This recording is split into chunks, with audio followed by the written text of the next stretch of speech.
Oke, selamat malam. Assalamualaikum warahmatullahi wabarakatuh. Pemirsa Rakyat Podcast di Maluku Utara maupun di seluruh Indonesia. Dan kembali lagi bersama saya Ali Akbar Muhammad, bukan Ali Akbar stand up comedy ya. Saya biasa dipanggil Ali. Nah, kali ini saya kembali berbincang-bincang dengan salah satu perempuan yang cukup progresif sejauh ini ya, sepanjang dia hidup dia progresif. Iya, kenalin kita penama Ventia Budiman, biasa dipanggil Ven. Jadi kita tuh asal dari Tobelo, Halmahera Utara, tapi sebenarnya juga lahir di Halmahera Barat. Tapi kita kemudian pas baru lahir tuh torang tara lama, habis itu langsung pindah ke Tobelo. Jadi kita memang keseharian dan besar itu di Tobelo, Halmahera Utara gitu. Kita tinggal tepatnya di Tobelo Tengah, Desa BKO. Kalau di Tobelo ya, tapi sekarang kita domisilinya di Jakarta. Nah, dia juga salah satu mahasiswa di universitas ternama lah. Kalau orang Indonesia pasti tahu Universitas Indonesia. Ven sendiri melihat bagaimana? Apakah akses terhadap pendidikan? Karena komersialisasi dan privatisasi ini mengakibatkan banyak orang juga yang putus kuliah, banyak orang juga yang tidak bisa melanjutkan studi. Iya, oke. Terima kasih Ali untuk pertanyaannya. Jadi sebenarnya orang mungkin akan bahas dulu soal bagaimana sih situasi pendidikan torang di Indonesia ya. Jadi tadi Ali juga sempat mention sedikit soal ada perubahan ya, dan ada situasi sejarah torang yang kemudian merubah sistem pendidikan kita di Indonesia hingga seperti ini gitu. Jadi kalau torang mau lihat sebenarnya situasi dan akses pendidikan torang itu di pendidikan tinggi ya untuk anak-anak di Maluku Utara tuh masih sangat timpang sekali Ali. Jadi kalau secara geografis saja torang bisa lihat bahwa torang itu diperhadapkan dengan keterisolasian wilayah. Jadi kayak torang ada di daerah-daerah perifer yang secara aksesibilitas itu sangat sulit sekali untuk dijangkau begitu. Jadi itu akhirnya dia paralel dengan situasi di mana minimnya fasilitas pendidikan tinggi hingga torang biaya hidup dan transportasi yang tinggi untuk mengakses pendidikan di luar provinsi. Jadi karena torang setengah mati di tompe daerah untuk dapat akses pendidikan yang bagus, torang akhirnya harus bermutasi nih ke provinsi lain untuk cari bagaimana tong bisa dapat pendidikan yang layak. Kayak kita misalnya, kita waktu S1 kita kuliah tuh ke Manado. Nanti S2 ini baru kita ke Depok, Jawa Barat. Jadi Universitas Indonesia tuh bukan ada di Jakarta tapi di Depok, Jawa Barat. Jadi tapi kita sendiri tinggal di Jakarta dan kita kuliahnya di Depok. Nah, ini polarisasi ini orang bisa lihat bahwa situasi di Maluku Utara tuh memang tidak sedang baik-baik saja. Torang memang punya banyak sumber daya alam yang melimpah, tapi secara kekuatan infrastruktur, layanan kesehatan, layanan pendidikan tuh paling minim sekali. Dan itu tong tak bisa sangkali situasi itu. Karena torang mesti pergi sekolah jauh-jauh, tong tak bisa sekolah di Maluku. Maksudnya, torang mau sekolah di Maluku Utara juga dengan fasilitas pendidikan yang sangat terbatas. Begitu, jadi kita berpikir bahwa kalau di Maluku Utara mungkin kita ngoni bisa koreksi kalau kita salah. Kayak tong universitas negeri mungkin tara hitung tahu ya kalau tar sampai 5 gak apa. Maksudnya tong universitas negeri ya di Maluku Utara itu. Jadi tapi kita bisa dikoreksi kalau kita salah soal kuantitas jumlah kampus universitas negeri ya di Maluku Utara. Jadi memang kalau orang mau lihat tuh dukungan dari pemerintah tuh memang masih sangat terbatas sekali untuk anak-anak muda yang akhirnya kayak kita, misalnya kita sekolah tuh kita harus membiayai kita pediri sendiri, kita harus kerja sana sini. Maksudnya kadang tuh Ali kita jadi admin also, kita jadi note taker, kita jadi kayak jadi host atau jadi moderator. Jadi untuk bagaimana memperkuat kita finansial selama kita sekolah. Jadi kita dari semester 1 ke semester 3 tuh memang kita pekerja masih ada kontrak kerja. Jadi aman lah kita biaya sekolah. Nah semester 3 ke semester 4 yang akhir itu itu yang kita mulai kolaps. Jadi situasinya begitu kalau kalau dilihat kondisi pendidikan kita ya sekarang, dan ini situasinya relate sekali dengan torang kondisi wilayah, termasuk bagaimana situasi politiknya torang ketika kayak pejabat-pejabat tuh cuman banyak janji-janji politik soal investasi di sektor pendidikan, tapi dorang para pernah punya kebijakan yang sebenarnya konkret sebagai bagian dari implementasi dari apa yang dorang janjikan. Jadi selama ini yang orang lihat tuh kayak dong cuma bilang bahwa pendidikan tuh merupakan hal yang krusial, kesehatan tuh merupakan hal yang fundamental, tapi dalam proses implementasinya itu acap sekali, amburadul sekali di lapangan. Kayak tong pernah bisa untuk mendapatkan torang pihak sebagai orang-orang Maluku Utara, orang Indonesia terutama ya, yang kemudian punya hak untuk mengakses pendidikan tinggi. Jadi ada beberapa hal tadi yang Fen sampaikan. Yang pertama itu dukungan akses pendidikan terhadap anak muda itu masih minim, yang mengakibatkan banyak anak muda sama kayak Fen, kayak saya atau teman-teman yang lain itu pengen sekali melanjutkan studi di perguruan tinggi, entah itu S1 maupun S2 atau S2 yang notabene di Maluku Utara ini tadi jumlah kuantitas kampus secara fasilitas atau dalam konteks paling detail ya laboratorium dan lain sebagainya, perpustakaan itu juga masih minim. Nah sehingga banyak mahasiswa yang kemudian melanjutkan studi itu ke luar daerah. Nah problem yang lain yang dihadapi itu soal mau tidak mau karena biaya kuliah yang mahal, ya dorang harus kerja sampingan begitu, entah jadi buruh magang atau jadi apapun untuk bisa membayar kuliah. Setiap kali pemilu banyak tuh entah itu bupati, wali kota sampai gubernur selalu dalam janji-janji politiknya itu menekankan bahwa pendidikan itu sangat penting. Nah, pemerintahan yang baru ini sebut saja Ibu Shirley dan Pak Sabrin, kalau saya baca dalam program prioritasnya itu, nah ada janji soal pendidikan dari tingkat sekolah dasar sampai pendidikan tinggi itu akan gratis. Kalau orang bicara respon pemerintah ya, maksudnya pasca keterpilihannya dorang gitu, dan pemerintah sebelumnya sebenarnya, jadi kita merasakan memang dari kita S1 sampai ke S2 itu sulit sekali bagaimana kita mengakses mengakses layanan pendidikan yang kemudian murah, berkualitas, dan kalaupun ada yang kemudian dijamin daerah, itu tuh kayak birokrasinya sangat berlapis, Ali. Jadi orang harus menembus birokrasi ini untuk bisa dapat informasi, bisa dapat akses untuk mendapatkan beasiswa misalnya.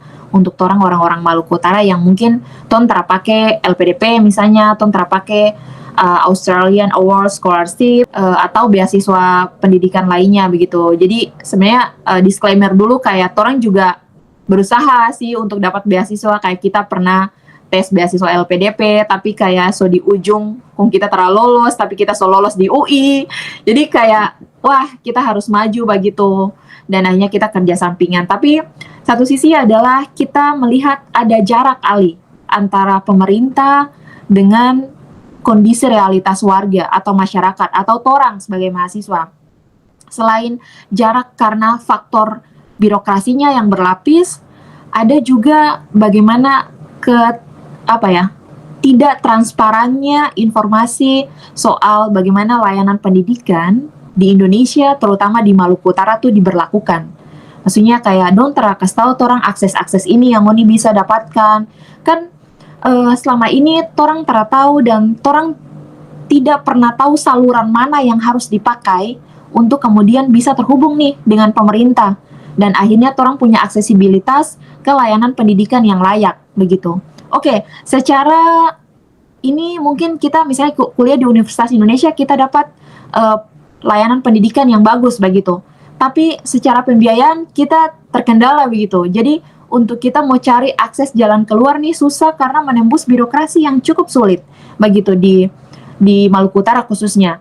Dan kita melihat bahwa negara tuh kan harusnya ya, Ali, maksudnya kalau orang belajar secara komprehensif, negara itu kan punya tanggung jawab negara ini sampai ke seluk-beluknya tuh dibawa sampai ke provinsi tuh, maksudnya bagian dari negara yang punya tanggung jawab untuk hadir bagaimana memastikan kualitas pendidikan orang ini bisa terpenuhi begitu.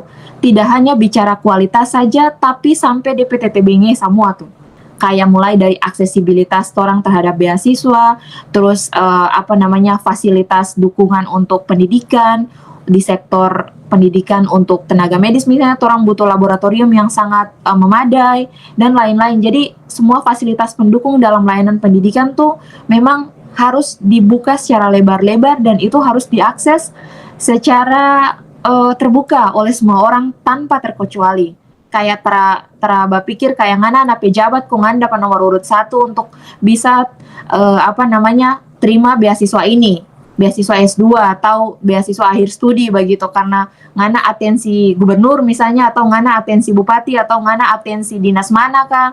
Jadi baru ngana dapat akses. Tapi orang yang orang tua petani nih, orang harus menghadapi situasi birokrasi yang cukup berlapis untuk menembus itu begitu Ali. Jadi kayak misalnya kalau kita mama dan papa sih setara ada toh. Jadi kayak ya kita mesti usaha sendiri begitu. Kayak kita juga pengen pulang sih bawa PT Pala, komba jual dulu baru sekolah. Tapi kan sampai maksudnya sudah di akhir-akhir begini kan mungkin di situasi itu toh. Jadi kayak kita di last minute sekali Ali, maksudnya last time sekali kita di last semester, dan kalau terada mungkin kita akan dapat DO karena kita tersanggup bayar. Begitu sih. Tadi kata-kata yang terakhir itu cukup menarik dan harus jadi perhatian pemerintah terutama. Nah, ada beberapa hal tadi yang saya tangkap ya. Yang pertama itu soal akses dan transparansi. Kemudian ada birokrasi yang berbelit-belit, atau orang sini bilang birokrasi yang terlalu terlalu susah begitu. Tong mau urus ini harus lewat sini, terlalu banyak DP saluran. Nah, Fen tadi menyampaikan harus ada saluran yang mana begitu, yang pasti agar akses pendidikan itu bisa orang dapatkan. Nah, saya melihatnya ada kontradiksi sebenarnya, bertentangan dengan apa yang terjadi di Indonesia akhir-akhir ini maupun yang sebelumnya. Karena dari zaman Jokowi itu sebenarnya ada istilah deregulasi maupun debirokratisasi. Artinya undang-undang itu dibuat jangan terlalu bertele-tele, kemudian birokrasi juga jangan terlalu bertele-tele juga. Tapi itu prakteknya di daerah justru berbeda dengan apa yang digaungkan. Yang terjadi justru orang mau urus beasiswa, itu orang over ke sana di Kadis, habis itu over ke sana di bagian humas, pokoknya over begitu. Nah, terakhir terkena gol, yang ada kaki patah karena orang sliding. Tadi menarik karena orang di daerah ini sebenarnya terada syarat kalau pendidikan itu orang harus bayar. Karena misalkan kalau orang hitung sumber daya alam lah, atau yang diekstraktif, ada industri pertambangan, taruhlah ada 4 perusahaan saja, misalkan Antam, ada Harita, kemudian NHM, walaupun sekarang kondisinya agak sedikit tidak stabil, kemudian IWIP. Dari 4 perusahaan ini, saya pikir penghasilan dia setiap tahun atau per bulan, per tahun lah itu, kalau IWIP itu hampir ratusan triliun. Tidak tahu pajak yang masuk ke APBN dan APBD itu hampir triliun. Belum lagi dengan sub-subkon ya, atau perusahaan-perusahaan kecil di bawah perusahaan-perusahaan tambang ini. Orang-orang cerdas seperti Fen dan teman-teman yang lain, itu kuliah harus berpikir DP doi lagi. Artinya orang ini berenang di doi sebenarnya. Tapi orang mau akses pendidikan saja susah. Oke, jadi sebenarnya kalau orang bicara ini ya, pembiayaan pendidikan untuk skala S1, S2, mungkin kesenjangannya terlalu signifikan, karena pembiayaan di S2 juga mahal kalau menurut kita ya. Maksudnya kalau orang yang dengan kelas menengah ke atas, misalnya orang-orang kaya, anak-anak pejabat yang sekolah bayar sendiri, kan pasti dong bilang mahal karena dong punya uang. Tapi kalau orang yang punya uang, dong akan bilang itu mahal. Kita mungkin akan bilang di sini mengkonkretkan bahwa kita situasi sekolah tuh 1 semester Ali 14 juta. Kita tahu kalau nggak kita tahu berapa. Kalau di UI tuh S2 14 juta. Itu untuk jurusan ilmu kesehatan masyarakat di Fakultas Kesehatan Masyarakat. Itu akan dia akan berbeda lagi dengan fakultas yang lain begitu. Kita bisa dikoreksi ya kalau salah. Dan kita pas awal pertama itu Ali kita harus bayar berapa ya? 36 kalau tersalah, 36 juta. Jadi uang pangkal 12 juta, terus include uang semester, 1 semester kan. Jadi ya berapa ya? Iya, 12 tambah 14. Jadi sorry, bukan 36, 26 juta. Jadi kita harus bayar 26 juta di awal, so include 1 semester. Nah itu cukup berat sih buat kita Ali. Jadi yang awal tuh yang kita masuk di Universitas Indonesia juga kita so cicil. Jadi di Universitas Indonesia itu memang ada namanya skema cicilan. Jadi orang bisa mencicil begitu. Jadi kayak Universitas Indonesia kasih jangka waktu 3 bulan untuk ngana cicil misalnya 14 juta tuh. Jadi dong bagi 50 cicilan pertama 50%, cicilan kedua 30%, cicilan ketiga 20%. Jadi ada skema cicilan namanya.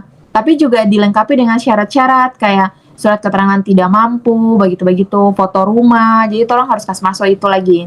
Jadi maksudnya tara apa ya?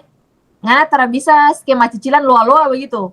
Jadi ngana mesti ada kasih syarat-syarat yang dong minta untuk ngana penuhi begitu. Nah, kita sempat pakai skema cicilan karena kita tak mampu bayar. Begitu, jadi kita pakai skema cicilan. Itu karena kita masih kerja, terus kita masih ada doi sadiki, jadi kita bisa bacicil dang. Tapi setelah itu kan kita bekerja freelance, jadi kita finansial juga tak ganggu begitu. Jadi terasa sanggup dang kalau misalnya orang bayar dengan skema 14 juta per semester, kong skema cicilan, misalnya ngana bayar bulan pertama 7 juta, habis itu 5 juta, kemudian 2 juta. Memang sih mungkin orang-orang bilang akan so cicil lagi itu ringan pasti. Tapi kalau mau nih jalani dengan kondisi ekonomi yang morat-marit juga itu susah sih buat orang kayak orang yang tidak punya penghasilan tetap ya. Dan itu menurut kita harus survive sekali karena kita sekolah di sini kita bukan cuma pikir kita pendidikan, kita harus pikir kita makanan, kita punya pakaian, kita punya kebutuhan sehari-hari. Dan kayak orang kalau sakit mesti berobat juga, jadi kayak ya orang pikirkan semua hal lah, jadi tidak tunggal bahwa orang dalam kehidupan tuh cuma berpikir satu hal saja, jadi ada banyak hal juga yang harus penuhi. Itu saya maksudnya orang yang single Ali, nggak berpikir satu orang yang single, apalagi kalau orang yang sudah berkeluarga, kalau sekolah lagi pasti bebannya akan lebih bertambah begitu. Jadi ya itu sih kita lihat bahwa beban kuliah di S2 juga tinggi sekali, cuman orang selalu mengkristalkan bahwa kuliah S2 tuh karena orang-orang so kerja, so ada doi. Jadi kayak, terusah terlalu banyak. Jadi sebenarnya itu situasi-situasi yang kemudian melemahkan daya kritisnya orang terhadap sistem pendidikan di Indonesia. Padahal sebenarnya mau ngana strata 1 kah, strata 2 kah, strata 3, itu orang harus punya akses yang sama ke layanan pendidikan. Begitu ke fasilitas pendidikan lah. Tara bisa kayak ngana beda-bedakan ini S1 S1 saja ngana yang bersuara ngana pe situasi pendidikan tara bisa. Justru dalam skema ini 3 strata itu yang paling yang paling tahu tuh harus bersuara memang soal pendidikan karena memang mahal, apalagi S3 di UI. Ayo tas setara mampu sudah. Kalau tak kuliah di S3 di UI kon biaya sendiri setara mampu sudah. S2 saya kita orang Toyel bilang itu sebuah kaha ini. Maksudnya setelah mampu sebuah uru ini solusian. Karena cari kerja kemana-mana cuman for bayar kuliah itu. Jadi sebenarnya ada perbedaan yang signifikan antara kuliah S1 dan S2. Karena orang punya situasi ekonomi itu semua orang punya situasi ekonomi yang baik dan stabil. Jadi kalau orang yang itu sudah yang Anda bilang kayak tong tuh berenang di atas doi, tapi sebenarnya akhirnya realitanya tuh orang miskin.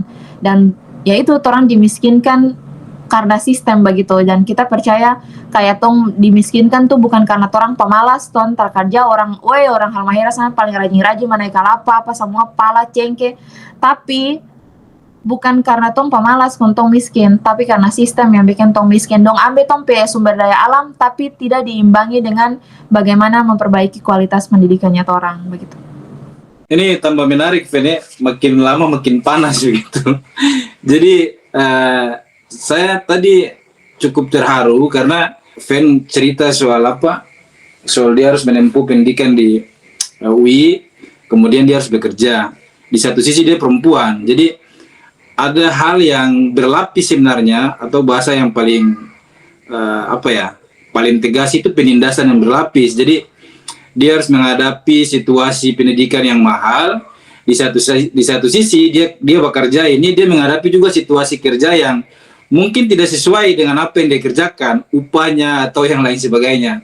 Di sisi yang lain dia harus menghadapi stigma, terutama sebagai seorang perempuan. Apalagi kita tahu lah Indonesia ini masih sangat kental dengan budaya patriarki ya. Pemerintah tuh harus benar-benar maksudnya memperhatikan ya situasi aksesibilitas pendidikan, kesehatan, pokoknya yang paling-paling fundamental lah di torang itu. Bagaimana masyarakat torang tuh, masyarakat Maluku Utara maksudnya bisa mengakses fasilitas pendidikan ini. Jadi pemerintah itu kan maksudnya torang punya sumber daya alam. Jadi pemerintah tuh harus punya skema bagaimana mengalokasikan sumber-sumber dana-dana dari sumber daya alam yang dikelola ini untuk bagaimana dialokasikan ke sistem pendidikan atau kesehatan. Dan kayak kalau orang sekarang topik soal pendidikan, nah pemerintah harus bisa mengalokasikan itu. Kedua adalah pemerintah juga harus memastikan ketika ada anggaran yang turun, itu juga anggarannya harus dialokasikan juga ke sistem kesehatannya orang begitu. Sistem pendidikannya orang begitu. Dan kemudian pemerintah juga harus memastikan bahwa ada saluran publik yang benar-benar dikenal oleh masyarakat untuk memastikan orang nih mengerti informasi, tahu informasi bagaimana cara mengakses. Dan yang terpenting adalah tahu sejauh mana ketersediaan anggaran pendidikan selama pemerintahan. Misalnya, kalau dulu Tete Gup, dia waktu menjabat almarhum Tete Gup ini, kalau dia menjabat, harusnya dia informasikan dari awal, kayak selama kita menjabat nih, sekian miliar anggaran pendidikan orang Maluku Utara, begitu. Dia harus informasikan, kanal dan saluran yang Ngoni bisa akses adalah di sini. Jatung bisa tahu begitu. Oke, dan beralih estafet kepemimpinan ke Serli, misalnya Ibu Serli dan Pak Sarbi ini, dorang juga harus memastikan berapa banyak alokasi anggaran untuk pendidikannya orang begitu. Dorang harus laporkan ke publik kalau memang mereka komitmen terhadap transparansi ya. Dan pemerintahan ini maksudnya birokratisasinya tuh minim dan dorang mau komitmen untuk transparansi. Dorang pasti buka itu ke publik bahwa orang kalau cuman misalnya kayak bicara ya saya akan memprioritaskan pendidikan dan kesehatan, itulah kita ada yang ahli bacalon metong bisa bilang. Kalau cuma ton 2 naik ke sana tinggal bilang saya, nanti kita prioritaskan pendidikan kesehatan. Cuman itu kan. Tapi bagaimana dia punya skema untuk konkretnya tuh kemana begitu. Konkretnya bagaimana? Pertama adalah dia menjelaskan soal komitmen dia terhadap situasi pendidikan dan kesehatan. Kemudian dia jelaskan soal berapa alokasi dana yang dianggarkan. Ketiga, saluran mana yang akan kita akses gitu. Gimana implementasinya, berapa lama implementasinya dari sejak pengajuan, apa saja yang harus dipenuhi oleh mahasiswa selain kayak terusnya berbelit-belit mereka lihat saya kartu mahasiswa itu saya terus terlalu banyak yang kayak persyaratan administratif tuh, padahal untuk membuktikan bahwa orang mahasiswa ya tinggal cek kartu mahasiswa, cek anak ini dia kuliah di sana karena masih aktif katanya sebagai mahasiswa, kan tinggal begitu saya toh, maksudnya sesimpel itu begitu. Dan kayak orang anggaran tuh banyak sekali begitu, mau nikah ke mana. Kalau orang mau baca Ali, pemerintahan sebelumnya kan korup dan itu terbukti sekali korupsi kan, dan itu belum sama sekali itu tahu kalau di estafet pemerintahan yang sekarang ini nanti ya bagaimana dana-dana itu dikelola begitu. Tapi potensi korupsi itu tetap ada. Cuman bagaimana pemerintahan ini mengatur itu dan bagaimana dorang mengalokasikan anggaran-anggaran ini untuk pendidikan dan kesehatan. Karena biaya banyak itu karena dong perkaya dong pediri sendiri. Akhirnya tong terdampak anggaran-anggaran itu. Termasuk kita juga kan terdampak karena kita masuk kuliah tuh Tetegup masih jadi gubernur kok. Sampai perpindahan ke Ibu Serli. Sampai semua dapat DO lagi. Orang kasih konkret saja kira-kira skema yang kira-kira Ven tawarkan agar program prioritas tadi soal pendidikan itu bisa tolong akses atau bisa diakses publik lah. Apakah orang harus pakai sistem zonasi?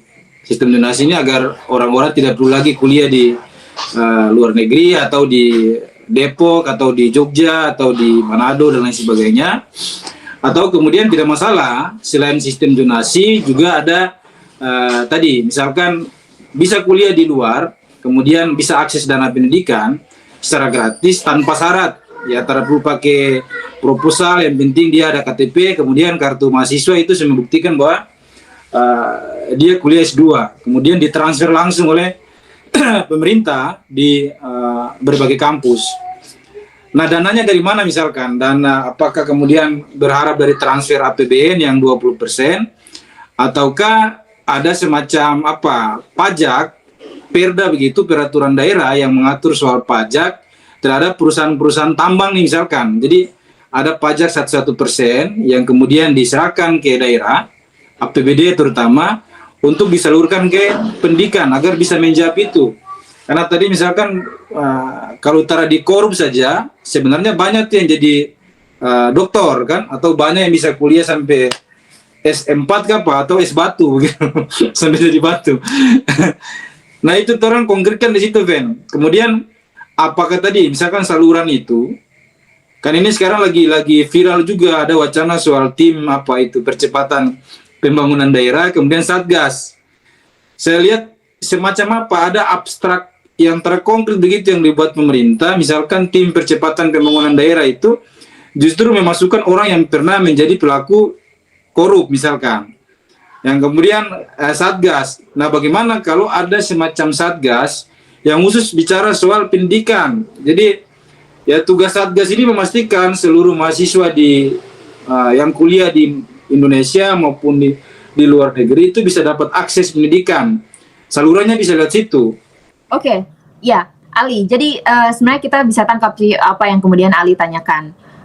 Pertama adalah sebenarnya tolong tak perlu gemuk-gemuk soal birokrasi. Karena kayak tolong sudah punya dinas pendidikan. Nah, dinas pendidikan itu yang diperkuat kapasitasnya untuk bagaimana menjadi saluran sebenarnya untuk menginformasikan ke publik, memperkenalkan ke publik soal kanal pendidikan ini nih. Jadi orang bisa tahu soal pendidikan apapun dari dinas itu. Jadi sebenarnya itu tidak perlu mempergemuk birokrasi. Kedua adalah sebenarnya kan kalau untuk pajak dari setiap perusahaan itu kan setiap perusahaan kan so ada kewajiban yang CSR toh. Jadi maksudnya dari situ dana-dana yang kemudian bisa didapat. Terlepas dari sebenarnya kita sih terlalu mengerti soal bagaimana perusahaan itu punya kontribusi ya ke daerah berapa persen dan segala macamnya. Tapi kan kita tahu ada CSR yang kemudian menaungi itu dan kemudian menyalurkan dana-dana yang masuk ke infrastruktur yang paling fundamental, misalnya pendidikan, kesehatan, begitu kan. Itu kan sebenarnya ada. Dan sebenarnya pemerintahan sekarang tuh tinggal memperkuat kapabilitas dan kapasitas sistem yang ada, begitu. Tinggal pengalokasiannya dorang pakai seperti apa dan kemudian diumumkan ke publik. Kalau kita sih sebenarnya kan anggaran pendidikan tuh ada sebenarnya. Cuma tuh tidak pernah tahu informasi soal ini dan tidak pernah dorang kasih orang saluran untuk kemana orang bila perlu kayak dong membuka kanal pengaduan saja. Kalau untuk sekarang ya, bagaimana mengintervensi masalah-masalah ini nih. Sebenarnya ini kan borok sistem yang jadi kayak semacam mengakar sekali. Cuman satu dua orang yang bicara, kayak mungkin kayak Ali merasa relate karena kita mungkin baru bicara begitu dan orang-orang punya kecurigaan kayak Ven ini pakai kepentingan apa? Tak ada, tapi orang bicara nih memang orang bicara situasi yang orang alami. Kayak oke, mungkin kalau sekarang kita drop out dari kampus sama-sama, tapi kita masa depan, kita nanti kehidupan ke depan, orang-orang lain punya kehidupan ke depan, orang Maluku Utara punya masa depan, bagaimana kalau pendidikan orang mau kritisi begitu. Karena orang yang, siapa lagi kalau yang tara berpikir dan tara mau kritisi situasi ini. itu kan apa ya, jadi sesuatu yang sulit kalau ton terakritis. Jadi maksudnya ya pemerintah merasa adem-adem saya kayak oh ya terada masalah kok orang terakritik orang. Jadi masyarakat juga tidak dibuka daya kritisnya untuk melihat bahwa ada polemik nih di Maluku Utara, bahwa ternyata dengan adanya transisi kepemimpinan ada banyak hal yang perlu diperbarui begitu. Dan kita pikir step by step ya. Yang pertama dilakukan adalah pemerintah sekarang dong harus buka kanal pengaduan soal sistem pendidikan. Siapa saja yang kemudian sementara sekolah dan kemudian menunggak dan tak bisa bayar. Kedua, siapa saja didata, kemudian siapa saja yang kemudian akan sekolah dan mereka membutuhkan apa. Jadi ada semacam distribusi anggaran untuk orang-orang ini. Dan tentu saja dengan mungkin keterbatasan anggaran dan lain-lain, kalau misalnya dong bilang keterbatasan, ada skala prioritas yang dipakai. Jadi orang-orang yang paling membutuhkan, misalnya dorang kan bisa riset dulu toh, jadi by riset kayak jurusan-jurusan apa yang dibutuhkan di Maluku Utara untuk pengembangan SDM dan kualitas SDM di Maluku Utara, dan itu yang diprioritaskan begitu. Itu kalau toh mau pakai skala prioritas. Tapi kalau idealnya memang toh harus pukul rata bahwa semua orang punya akses untuk pendidikan yang sama. Jadi step yang pertama adalah dorang harus pakai intervensi untuk buka kanal atau saluran supaya orang-orang bisa mengeluhkan dan mengadu soal pendidikan. Kalau memang gubernur ini dia komitmen untuk mendengarkan suara rakyat. Itu yang pertama. Kedua, setelah dong dapat aduan ini, dong akan proses dan assessment siapa saja yang paling bermasalah dan siapa saja yang kemudian harus dibantu segera begitu. Segera, atau ada kan skema-skema atau ada yang harus dibantu segera, ada yang bisa mungkin untuk beberapa bulan masih bisa ditahan. Dan itu, jadi dong, pokoknya dong itu teknis lah, dong akan asesmen siapa yang harus perlu dibantu segera dan kemudian dorang alokasikan anggaran-anggaran itu. Ketiga adalah dorang memastikan bahwa SDM itu kemudian juga berkontribusi untuk Indonesia secara umum atau berkontribusi untuk dunia skala luas dan kemudian mungkin secara spesifik untuk Maluku Utara. Dan itu dorang lakukan lewat mungkin kerja-kerja sosial, riset, kemudian dorang yang ingin mengabdi ke daerah atau mengabdi dimanapun. Nah, Fen, saya dengar-dengar juga Fen ini ada telepon atau ada WA Ibu Gu.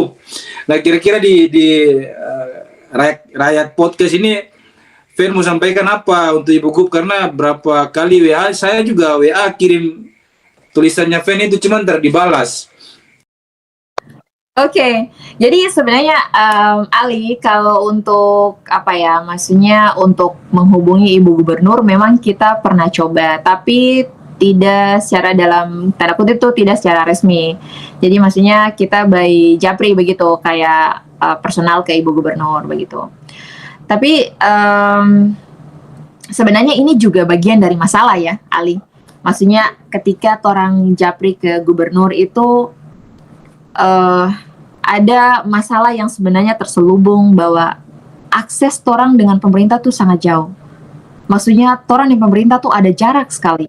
Jadi kita ingin melihat bahwa orang-orang daerah nih yang kuliah keluar tuh orang akses sangat terbatas dengan pemerintah, orang tak dekat dengan, maksudnya ada jarak dengan pemerintah karena bisa saja pemerintah tuh yang menciptakan jarak itu sendiri.